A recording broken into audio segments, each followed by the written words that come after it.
Obviously, great to make my debut, but it's all about winning games of cricket really at the end of the day. So it's disappointing to lose, but on a personal note, great start. It's fair to say you were contemplating retirement not so long ago, but now when you first hit balls of international cricket, you snared Rohit Rishabh, Virat and Rishabh Pant. Does this sort of like make up for the bad times at all? It wasn't me that was contemplating retirement. It was something that would have been forced upon me. And it was just some conversations that I'd had with the guys at Lancs, with the nature of the injury that I'd had, the age I was at, and then the length of time out. It was a long, slow process. Unfortunately, at my age, it takes a little bit longer to heal things like that. But it makes it all worthwhile. Just getting back out in the park and playing for Lancs was what my aim was, and to do that was great, and then to do well was even better. But then this wasn't even on anywhere near my radar. So to get the nod first of all, and then to actually go out and perform as well, even better. Yeah, a highlight of the three. I mean, not often Rohit's hurried on the pole, is it? So. It wasn't in the plan, but I saw him moving around, so give it a go. Obviously, your first is always the nicest, but it's just about getting out there and performing and being on the big stage. I enjoyed every minute. George, go ahead. Well played. You've obviously taken a scenic route to here. Did you honestly think this would ever happen? 2015, when I first played for Northants, no. I was just trying to get a professional gig. 2016, still no. I think a couple of years ago I played a bit of Lions cricket and I did all right, and I thought, well, maybe if there's a couple of injuries. But then when I had my injury at the timing that I had it, after being in the bubble, it wasn't on my radar. It was just about trying to get back and playing for Lancs and playing cricket again. So I'm thankful that I've had the opportunity. But those years, I've looked at you working in a factory, working in a fish shop, selling fish or something. That was when I was about 13 to 18, so that was just a bit of extra pocket money, that was. But yeah, I went away to Australia. I did a bit of landscape gardening over there whilst I was playing over there after I finished university, and then the boiler company. That was just a factory job for 6 months just to tide me over, and then I got a job with Lancashire Cricket Board, coaching on Chance to Shine programme, going in schools and doing a lot of that. I was there for about 5 years, and then they were really good. They gave me the flexibility to go off and be able to play minor counties, which then James Millbrook picked me up for. He was playing for Bedfordshire, I was playing for Cumberland, and he picked me up and says, I think you've got something, I'll put you in touch with Northants, and then it went from there. Was this the dream during those years? No, it wasn't on my radar.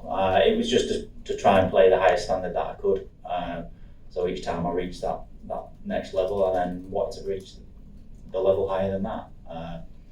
And I've got to here so far, so keep going. Thank you. Mel, and then we'll do the gentleman next to you. Go ahead, Mel. You mentioned radar a couple of times. What's on your radar now?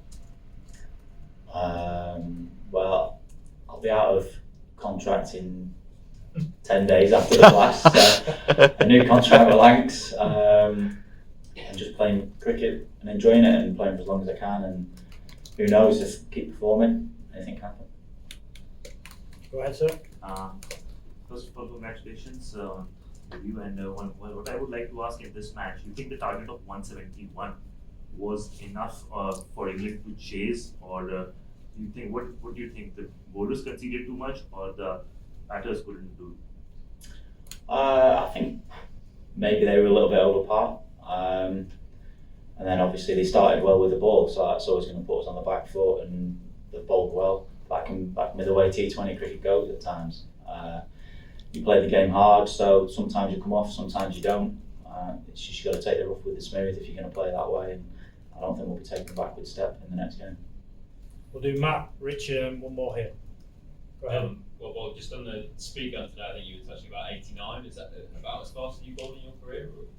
I think I made my debut in 2016 on TV in 92. So yeah, maybe. But do you feel as though you've maintained speeds pretty well given the injuries over the past couple of years? Yeah, I think this year I'm probably bowling a little bit quicker than I did do when I came back last time. So it's just about timing and hitting the crease hard for me. But yeah, I'll be happy with my speed.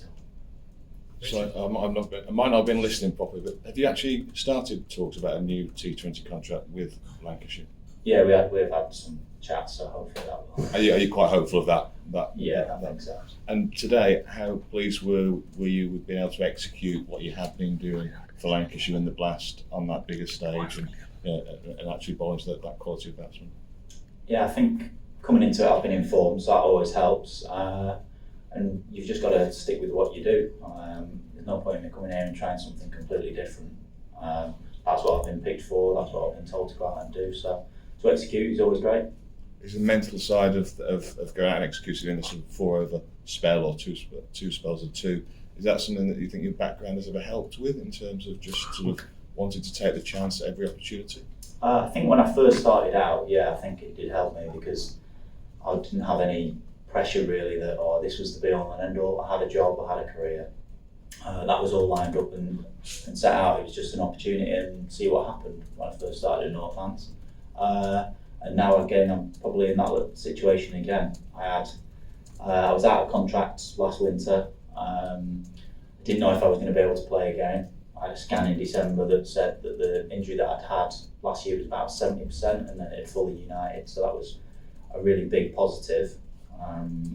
Spoke with the medical team at Lancs and the hierarchy, and they said, yeah, we want to back you, we know how good you can be, we want to give you every opportunity to be able to come back and try. So they gave me a T20 contract to start with a view to then potentially some 50 over, and then maybe if things went exceptionally well, maybe some red ball cricket. But during that phase where I didn't really know what was happening, that's when I got my teaching job. So I was doing 2 days as a pro cricketer, doing all the training and the gym work, and then 3 days teaching on a BTEC cricket course. The opportunities, of course, you say continue. There's a World Cup opportunity potentially at the start of this year, at the end of this year. How exciting would that be to sort of be able to push your claims for that? Yeah, that's you want to play in the big occasions, don't you? So yeah, why not? I'll just look towards the next game and go from there, I think. 2 more, 1 here. Yeah. Can you talk about Virat Kohli dismissal? Do you think that the kind of phase he's going through, a lot of bowlers, thinking that this is the best time to get him, was that kind of thinking? I was just trying to concentrate on what I was doing really, rather than what he's doing and what phase he's in. He's obviously a world-class player, he's got great stats. We have our plans, just try and execute, that's what I'm focusing on really when I'm bowling at the big players. As a bowler, when you bowl to someone like Rohit Sharma at one end and then Rishabh Pant, different kind of batsmen, both destructive in different ways. What is your thought as a bowler when you bowl to these kind of contrasting styles of batsmen?